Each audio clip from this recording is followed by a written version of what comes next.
All right, welcome to episode 32 of the 2-Minute Warning. Today we're looking at Week 7 matchups. Jay, who we got? Yeah, we got a couple boring ones. We got a couple interesting ones. Start off, we got Panthers versus Saints. New Orleans, they're playing at home. I'm going to roll with the Saints and Drew Brees. Michael Thomas is still out, but they're still the better team. Simple as that. Yeah, with Michael Thomas out, I'm gonna give this one to the Panthers. I think Teddy Bridgewater comes out. He's been playing pretty good football against his former team. I think he wins not even if it comes down to a late game or a late in the game close score. Drew Brees and the Saints will win. I think Teddy Bridgewater and the Panthers by 2 scores. All right, I'm going to take Alvin Kamara and the Saints. Less than a touchdown by a field goal. Next one, Bills versus Jets. Kind of an easy matchup for the Bills, I think. I think they'll easily win by more than 2 scores. The Dolphins won 24-0 last week, so I'm going to say 3 scores at least. That over-under on that game has to be insane. Yeah, not much else I can say, but Bills by a lot. Yeah. Then again, also, I don't even know if Sam Darnold's playing again on Joe Flacco last week, so I'm not sure about that update. Next game, Browns versus Bengals. Browns came off a tough loss, and they're going to look to redeem themselves, but I still don't think Bengals is going to be an easy matchup for them, especially the way Baker performed. And Joe Burrow's been looking solid. I still have to go with the Browns just because that roster is better all around. I believe this is already the second time they played this year, isn't it? I believe Browns took game 1 of this divisional game. Joe Burrow played good football last time, but didn't come away with the win. I got the Bengals this time by 1 touchdown. Joe Burrow over Baker Mayfield this weekend. All right, cool. That could, knock out the Browns out of the playoffs almost. I mean, they'll still be way early in the season, but won't be looking good for them. Cowboys versus Washington football team. Andy Dalton's going to get his first one as a starter against Washington football team. They still don't know who's at quarterback. Kyle Allen, Dwayne Haskins, Alex Smith. They don't know. I'm going to roll with Andy Dalton, Amari Cooper, and Zeke on this one. Yeah, I think Dallas takes this game. I think the Washington football team will make it a lot closer than it should be. And I think even after this weekend, again, the Dallas will be talked about. Oh, are they any good? This NFC East division is horrible, yet Dallas is back on top with a win tomorrow over Washington, but I think it'll be a lot closer than it should be. I see Dallas by 3 points. Texans versus Packers. We all know the Texans can put up points, but clearly they're not putting up wins. I'm going to roll with Aaron Rodgers and the Packers. I think it'll be a high-scoring game, and I'm still going to take Rodgers by at least a touchdown.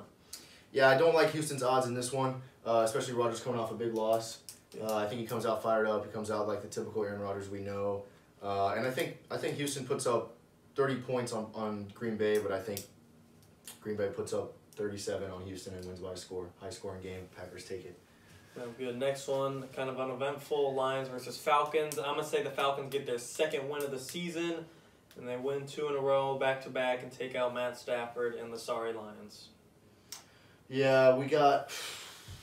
I think Matt Stafford. I still have always thought Matt Stafford is a good quarterback. Oh, yeah. Always surrounded by a weak team. So I think the way the Falcons have been playing, did win last week for the first time this season, but their head coach has just got fired. I think the whole organization is kind of unorganized right now, and I think the Falcons' play is really unpredictable. But I think I got Detroit winning this one by a score. Matt Stafford's going to take the lead like he usually tries to do, even with a weak team. And I think the Lions get this one by 27-20. All right. Probably the most hyped up game of the week. The last 2 of the 3 undefeated teams, Steelers versus Titans. Both teams are steamrolling, but the Titans have played tougher opponents and have proved themselves more. I'm going to roll with the Titans.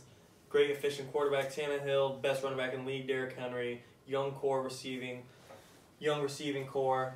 I think it'll be a close game, but I think the Titans win this and the Steelers take their first loss of the season. Yeah, I think I know that Tennessee has given up a lot of points to some questionable teams early in the season. Jacksonville being one of them, Minnesota another, I believe.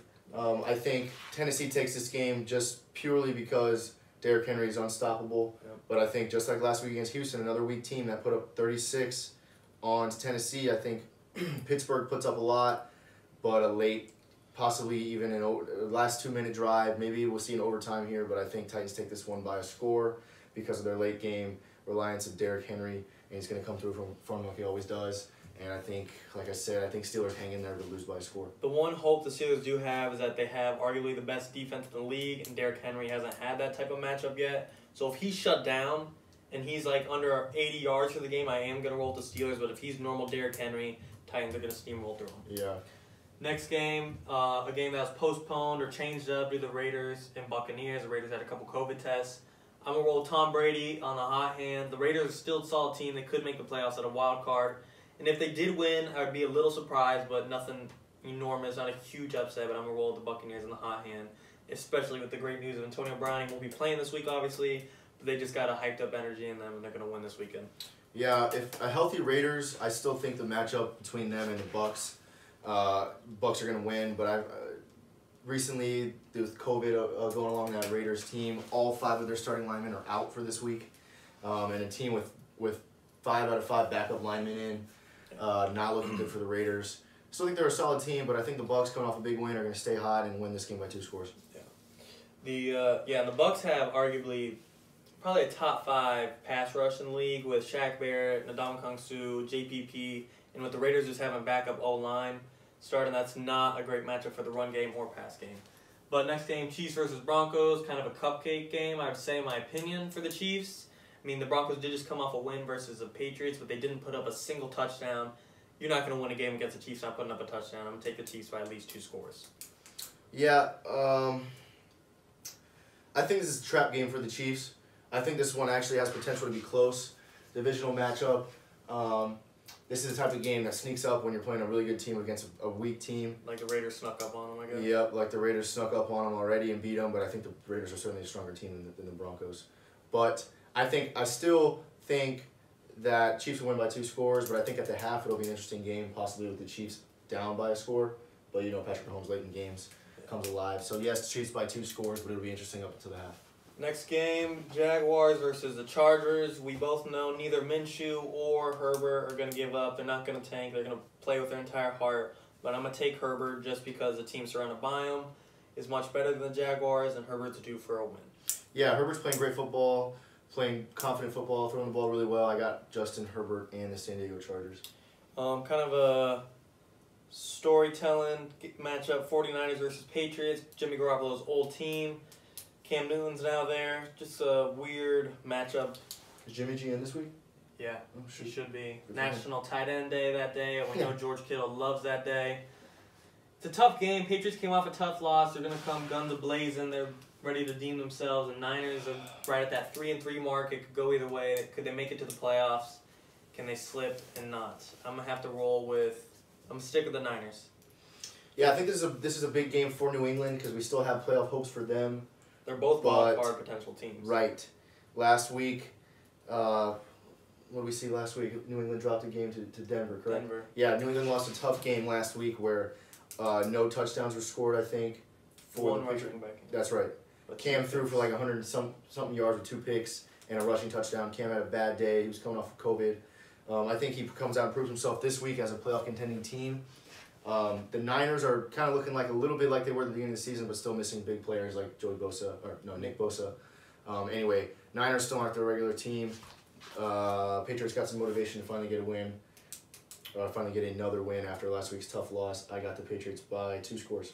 Cam Newton's going to have a big day. Yeah, I think it could go either way, but if the Patriots do lose, like I think they will, 2-4 is not going to look good. Obviously, they could dig themselves out being in a weak division, and the AFC wild card fight between the Raiders, Colts, and Patriots pretty much isn't going to be the toughest thing ever, but I do think if they fall in 2-4, they're in trouble. Next game, Seahawks versus Cardinals. Seahawks are undefeated, but the Cardinals are electric, and I'm going to predict an upset. Kyler Murray, DeAndre Hopkins, old man Larry Fitz beat Seattle. They're at home in Arizona, primetime, Sunday night. I like the Cardinals in a close game. I think we'll catch them off guard. Yeah, that's not a bad prediction, but I see primetime game like that, no matter where it is, that's Russell Wilson's time to shine. Russell Wilson, we ranked him #1 quarterback in the league, all of us, when we did the video. I think Russell Wilson comes out and shocks everyone again with a 4-touchdown game. And I think Kyler Murray plays a great game, but I think a great game for Kyler and a great game for Russell. There's only one way that outcome turns out, and that is with the Russell Wilson win, I think, by 10 points. Sounds good. And then finally, Monday Night Football, Chicago Bears versus the Los Angeles Rams. I'm going to have to roll with...